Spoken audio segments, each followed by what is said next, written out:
মির্জা ফখরুল সাহেব কি আবোল তাবোল বকতেছেন বুঝি না। আমরা তো নৌকার নাম শুনলে গায়ে আগুন জ্বলে যায়। নৌকার নাম শুনলে গায়ে আগুন জ্বলে যায়। আওয়ামী লীগের নাম শুনে গায়ে আগুন জ্বলে যায়। হাসিনার নাম শুনলে মাথা গরম হয়ে যায়। আপনাকে আমার রক্তের মধ্যে আঘাত দিছে। আমার জীবনটা তিতা বের করে দিছে। তাকে হইলে না হইলে নির্বাচন ভালো হইতো, গণতন্ত্র আসতো। মির্জা ফখরুল গণতন্ত্র জনগণ শিখাবে। এইসব লোকদের বিএনপি থেকে আউট করে দেওয়া উচিত। কেউ কিছু মনে করেন না। এই সালাউদ্দিন সাহেব বা এই আজেবাজে লোক সাথে না রেখে যদি বাবর সাহেবকে সাথে রাখতেন, আজকে আপনার পার্সেন্টেজ অনেক বেড়ে যেত বিএনপির। এখনো সময় আছে। বিএনপি একটু কঠোর হোক। ভারত আমার কিচ্ছু করতে পারে না। ভারতে ভয় পাইয়েন না রে ভাই। সোজা হয়ে দাঁড়ান। আমরা এক জাতির দেশ, পৃথিবীর একমাত্র জাতি। একমাত্র দেশ, এক জাতির নির্বাচন হোক। কলঙ্কমুক্ত নির্বাচন। এখানে যখন দেখি এরকম কথাবার্তা, ঋণ খেলাপি, দ্বৈত নাগরিক, মনটা ভেঙে যায়। এই জন্য এত ছাত্র রক্ত দেয় নাই। এই জন্য বিপ্লব হয় নাই। এখন আমাদের নেতারাই কাজ করতেছে। নেতাদের প্রতি আমাদের আস্থা নাই। সোজা কথা। আপনার দুর্নীতি বলতে কি বুঝি আসলে? এই মূলত টাকা পয়সা। মূলত টাকা পয়সা। এই নির্বাচনে উনি তো কম টাকা খরচ করবেন না। যেই করতেছেন। এই টাকাটা তো ব্যাংকে দিয়ে উনি শোধ দিতে পারতেন। উনি উদ্দেশ্য তো পরিষ্কার, সবাই বুঝে। যে কেন উনি নির্বাচনে দাঁড়াইছেন, দাঁড়ালে উনি কি করবেন? উনি ঋণটাকে রেগুলারাইজ করবেন। কত লজ্জা হলে দেখেন, অনেকের নাগরিকত্ব বিদেশে কাগজ কলমে ঠিক করছেন হয়তো বলছেন। অনেক স্কোপ আছে। নির্বাচন কমিশন আমি বলবো জাতির সাথে গাদ্দারি করতেছে পরিষ্কার। ওনারা জেনে শুনে এই কাজগুলি করতেছেন। ডক্টর ইউনূসও একটু উদাসীন এই ব্যাপারে। উনি নির্বাচন করে চলে যাবেন। বাট আমরা তো মনে রাখবো এই কাজগুলি হইছে। এটা তো ঠিক হয় নাই। আমার দেশে কি লোকের অভাব পড়ছে? রবি ভাইয়ের মতো লোক কম আছে? বহুত লোক আছে। আমাদের রবি ভাই পায় নাই, আবার ওই যেখানে তাঁতি ইয়া করে। এইসব লোক তো কম। এই ১৭টা বছর দেশে ছিলেন। এনারা কেন নির্বাচিত হবেন না? বিদেশে ছিলেন দ্বৈত নাগরিক নিয়া বাংলাদেশে আইছেন বলতেছেন নির্বাচিত হই ওনারা হবেন। কেন?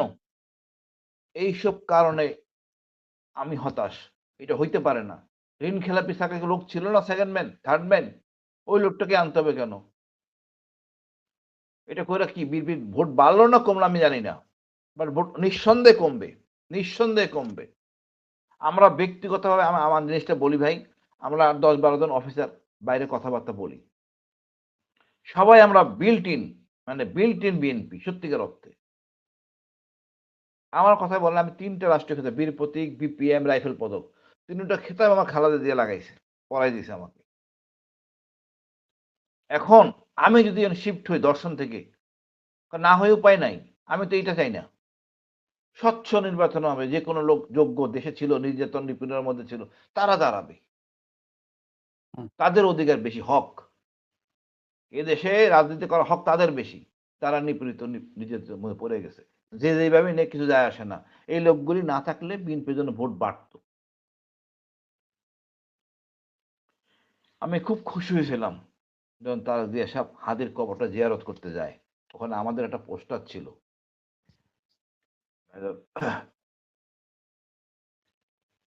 জামাল হায়দার বিশাল একটা পোস্টার, ২ টা পোস্টার লাগায় আসে। পরের দিন আমি যেয়ে দেখে আসলাম না পোস্টারটা আছে। আমরা বিএনপি ধারণ করি। সেটা শহীদ জিয়ার বিএনপি, ইন্ডিয়ান বিএনপি, জাতীয়তাবাদীর বিএনপি। ব্যক্তি সংস্কার আমি যদি চোর হই, তাহলে আমি চুরির উদ্দেশ্যে কাজ করি। আপনি এতদিন টাকা দেন নাই ঋণ খেলাপি। ভাই এই যে জনগণের টাকা। আপনার উপর জনগণের আস্থা নাই তো আমার। আপনি জনগণের টাকা নিছেন, আমাদের টাকা নিছেন। আপনি এটা পরিশোধ না করে নির্বাচনে দাঁড়াইছেন। ইলেকশন কমিশন একটা নালায়েক, একদম অ্যাবসলিউট নালায়েক। জাতির সাথে গাদ্দারি করছে। জাস্ট পিছন দিয়া ছুরি বসায় দিছে। উচিত ছিল এটা সংশোধনে যাওয়া। আপনি আরো সময় নিতেন। আপনারা নাগরিকত্ব প্রমাণ করার জন্য দৃঢ় চেষ্টায় আসেন। আপনারা নৌকা ২ নৌকা পাও দিয়ে আছেন। মনে প্রাণে কেউ বিদেশি নাগরিকত্ব শেষ করে আসেন নাই। এবং এটা করে নির্বাচন হবে। তারপর দেখা যাবে আপনি কই যান। আমরা বুঝবো যে আপনি কোথায় যাচ্ছেন।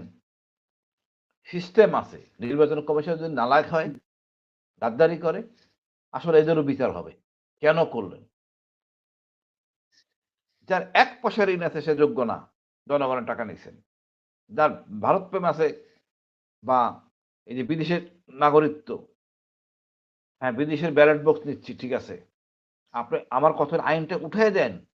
বিদেশীরাও নির্বাচন করতে পারবে। আমার কোনো আপত্তি নেই ভাই।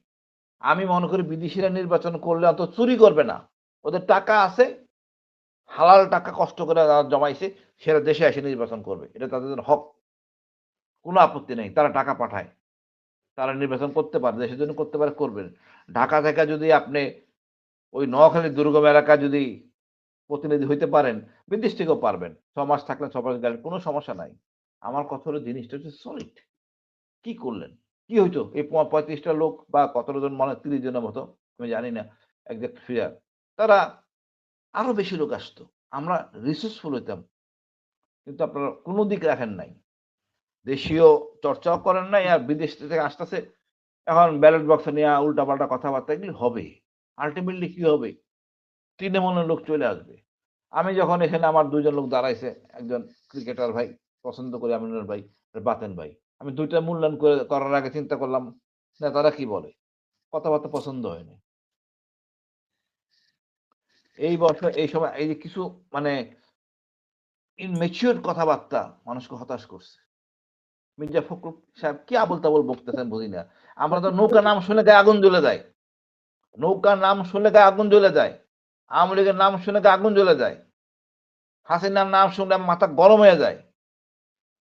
তা আপনাকে আমার রক্তের মধ্যে আঘাত দিছে। আমার জীবনটা তিতা বের করে দিছে। তাকে হইলে না হইলে নির্বাচন ভালো হইতো, গণতন্ত্র আসতো। মির্জা ফখরুল গণতন্ত্র জনগণ শিখাবে। এইসব লোকদের বিএনপি থেকে আউট করে দেওয়া উচিত।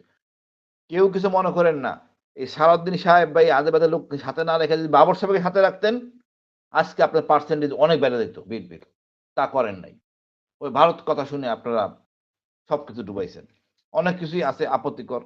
এগুলি আর বলতে চাই না। অথচ আপনাদের কথাবার্তা, আচার-আচরণ পরিষ্কার বোঝা যায় আপনারা ভারতকে সাইড দিচ্ছেন। আপনি হাসিনার যে অন্যায়, জুলুম, নির্যাতন, গুম, খুন আপনি কোথাও বলেন নাই এদের বিচার করব।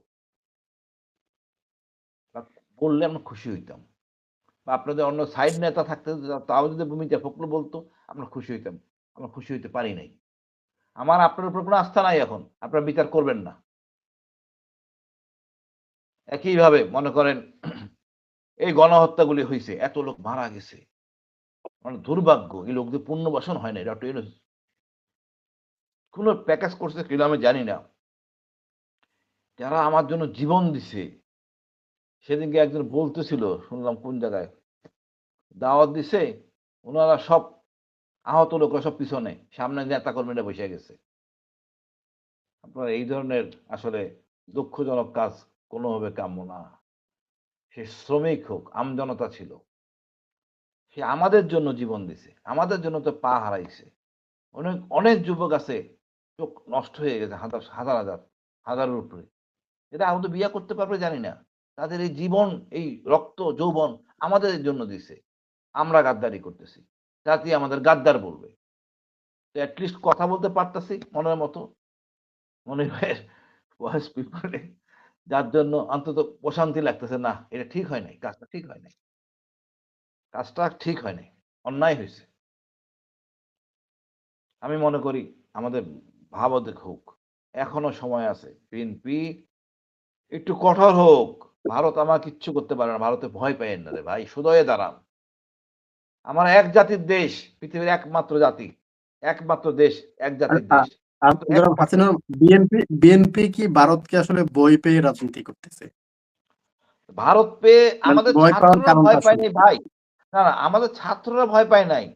হাসিনা তো যায় নাই। মানে আপনি যেটা র বললেন যে র ভারতকে যেন ভয় না পায়, তার মানে কি বিএনপি কি আসলে ভারতকে ভয় পাচ্ছে কিনা? ছাত্ররা ভয় ভয় পাচ্ছে পায় তো নাই ভাই। সেটা না, বলছেন। না ভয় পাচ্ছে তো, অবশ্যই ভয় পাচ্ছে। কেন আপনার মনে হলো যে এই যে বিএনপি ভারতকে ভয় পেয়ে রাজনীতি করে? আপনি আচরণ দেখতেছেন না? আমাদের বিসিবি ক্রিকেট কি দেখাইলো রে ভাই? আমাদের অর্থ ক্ষতি হয়েছে, ছেলেদের ক্ষতি হয়েছে। বাট সব ঘুরে দাঁড়াইছে। পাকিস্তান কি করছে আমাদের জন্য? একটা কথাও বলছে নাকি মির্জা ফখরুলরা? না আমরা বিসিবির সাথে একমত, ক্রিকেটের সাথে একমত। বলে নাই তো। বললে খুশি হইতাম। কোন একটা পয়েন্টে আপনাকে আমি স্কোর করতে পারতেছি না। আমি মনে হচ্ছে না আপনি ইন্ডিয়ান। আর মনে হচ্ছে আপনি ভারতপন্থী। এটা জনগণের সাথে থাকেন, জনগণের পালস বুঝেন। না বুঝতে পারেন, এই ছাত্রদেরকে হারাইছেন, এনসিপি চলে গেছে, অলি সাহেব চলে গেছে, মান্না ভাইও গেছে। আমি জানি না কি নিয়ে গর্ব করব, কিছু গর্ব করার নাই। খালি একজন, ওই বললাম ১০-১২ জনের মধ্যে একজন অফিসার ছাড়া সবাই আমরা দেখা যাচ্ছে দর্শনের স্বার্থে জামাতকে সাপোর্ট করতেছি। আমি পছন্দ করি না জামাতের এই কট্টর জিনিসপত্র, মেয়েদের ব্যাপারে অনেক পরিষ্কার করেন নাই। বাট ওনারা বলছেন ওনারা সবটাই করবেন। আমার কথা হলো, আমি নেতা ভালো চাই, সৎ চাই, যাকে দিয়ে অনুকরণীয় হবে, অন্য কিছু না। আমাদের একটাই দর্শা, ভারতের আধিপত্য বাংলাদেশ। এই জায়গায় না হলে আপনার কোনো থান থাকবে না। ধন্যবাদ ভাই। আসসালাম।